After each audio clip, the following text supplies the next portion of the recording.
پیام اربعین سفر عشق امام زمانہ۔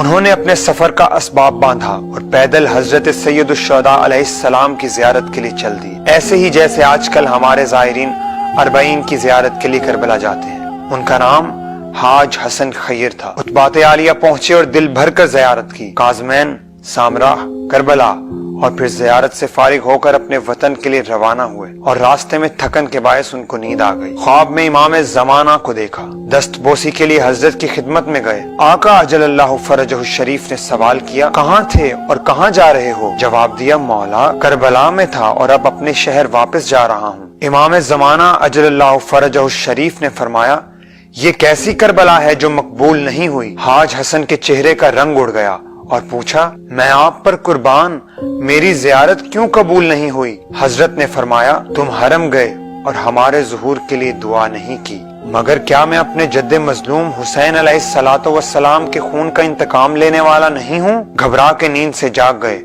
اور پھر واپس کربلا پلٹ گئے۔ حاج حسن کی زیارت قبول نہیں ہوئی، دعائے فرج نہیں پڑی تھی اور قبۃ الحسین کے نیچے سے ہاتھ خالی واپس آئے تھے۔ دیکھا حسینیوں، حتمن جہاں تک ہو سکے دعائے فرج پڑھو۔ کربلا کے تمام مسافروں سے کہو، مشی کرتے ہوئے کہو کہ ہماری اہم ترین ضرورت ہمارے امام زمانہ کا ظہور ہے۔